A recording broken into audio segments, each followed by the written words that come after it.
मैं जानती हूँ माताश्री कि आप दीदी सीता को कितना चाहती हैं। मैं आपसे यही कहने आई थी माताश्री कि आप स्वयं को कभी अकेली मत समझिएगा। मैं भी आपकी उतनी ही सेवा करूंगी जितनी सीता दीदी आपकी सेवा करती थी। पुत्री,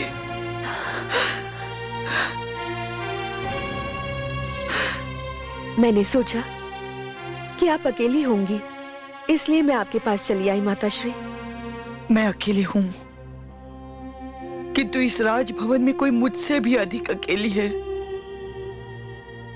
कोई उसकी सुध लेने वाला नहीं। पुत्रवधू, तुम्हें इस समय कैकेयी के पास होना चाहिए था। मुझे उन्होंने ही आपके पास भेजा है माताश्री। वो स्वयं आपके पास आने का साहस न कर सकी। उनके मन पर बहुत बड़ा बोझ है कि भ्राता राम और दीदी सीता को उन्होंने आपसे अलग किया है। बावली है वो, नियति के निर्णय को अपना अपराध समझ रही है। नहीं पुत्री, तुम कैकेयी के पास जाओ। वो इस समय जिस स्थिति से निकल रही है वो मृत्यु से भी अधिक कष्टदायी है।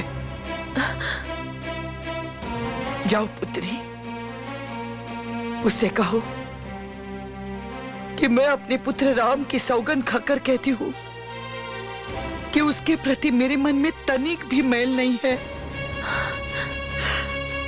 देखो पुत्री, अभी कैकेयी के प्रति भरत का क्रोध समाप्त नहीं हुआ है। मैं किसी न किसी ढंग से भरत को मना लूंगी, किंतु कैकेयी को समझने वाला कोई नहीं है।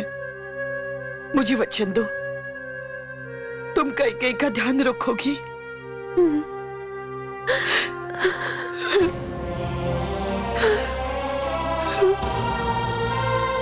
धन्य हैं आप माताश्री।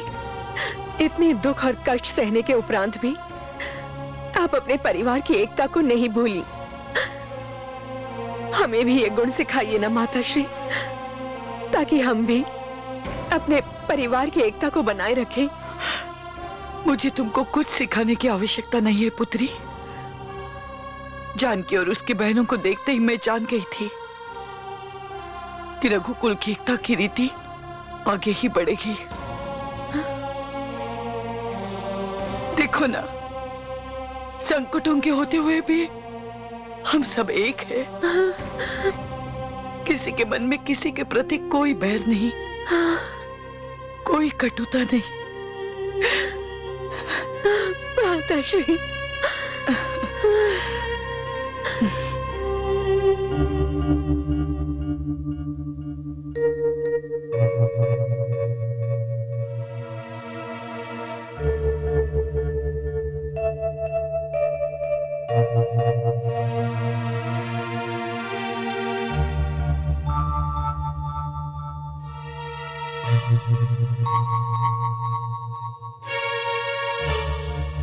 माताश्री,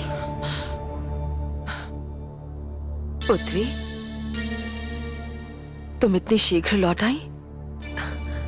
हाँ माताश्री, पर मैंने तो तुम्हें कौशल्या दीदी के पास रहने के लिए कहा था। उन्होंने कहा कि मैं आपके पास रहूं। आप अधिक अकेली हैं। उनसे अधिक आपको मेरी आवश्यकता है माताश्री। सत्य? उन्होंने ऐसे कहा? हाँ माताश्री, और उन्होंने ये भी कहा कि आपकी पीड़ा को समझने वाला कोई नहीं है। धिक्कार है मुझ पर, जिसने इतना विशाल हृदय रखने वाली अपनी बड़ी बहन का संसार उजाड़ दिया।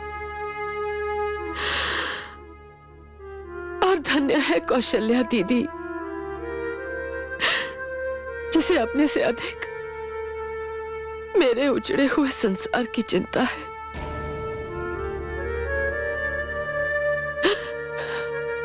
पुत्री, क्या मैं कभी उनसे आंख मिला पाऊंगी? क्या मैं अपने माथे पे लगे इस कलंक को कभी धो सकूंगी?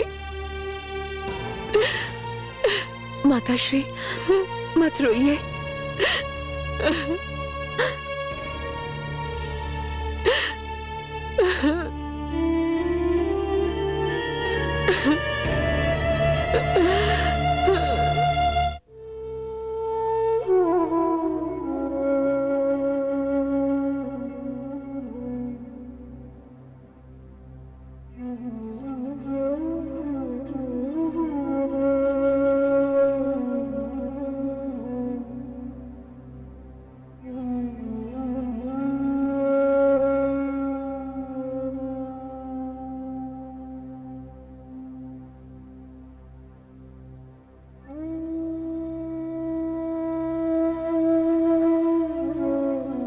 बड़ी माँ,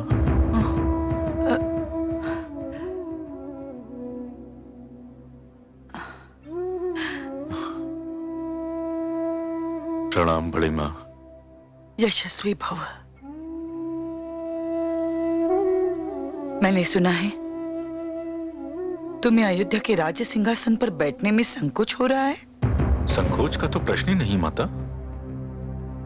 मुझे तो अयोध्या के राज सिंहासन ग्रहण करने का अधिकार ही नहीं है।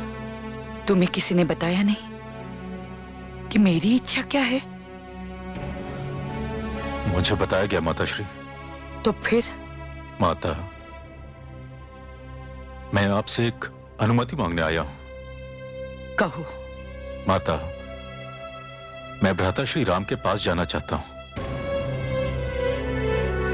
हाँ बड़ी माँ, उन्हें अयोध्या लौटने एवं अयोध्या का राज सिंहासन ग्रहण करने के लिए बाध्य करने, और इसके लिए मुझे आपकी अनुमति चाहिए।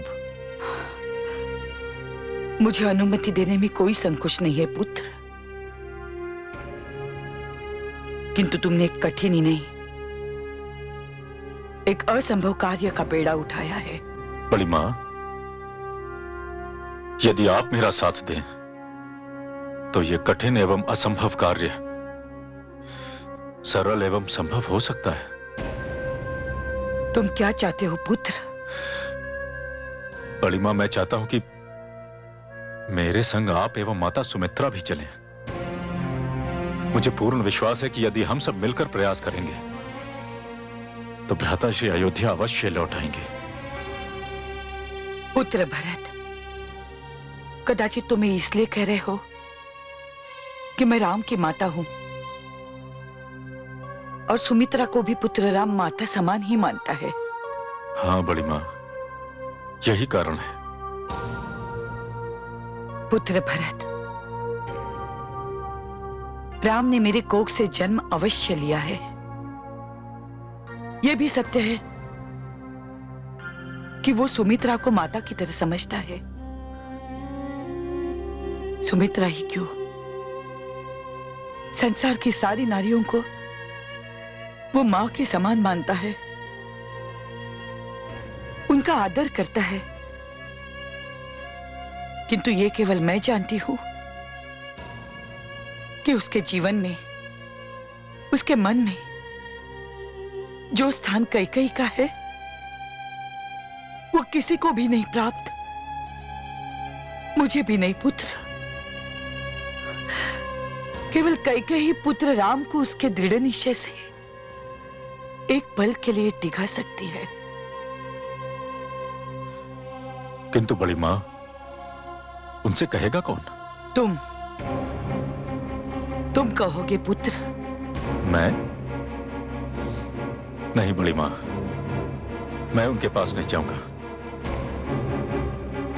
क्योंकि यदि मैं उनके पास गया तो मुझे उनसे बात करनी पड़ेगी और मैं उनसे बात करना नहीं चाहता। तुम उसके पास नहीं जाना चाहते, उससे बात नहीं करना चाहते जिसने तुम्हें जन्म दिया? ये न भूलो पुत्र कि तुम्हारे जीवन का प्रारंभ कैकेयी के कोख में हुआ। 9 मास तुम्हें उसने अपने कोख में पाला, अपने रक्त को दूध में ढालकर तुम्हें आहार दिया। कैकेयी का तुम पर यही इतना बड़ा ऋण है जिसे तुम कई जन्म लेकर भी नहीं उतार सकते। इसलिए जाओ पुत्र, कैकेयी से क्षमा मांगो और उससे कहो कि वो भी तुम्हारे साथ चले।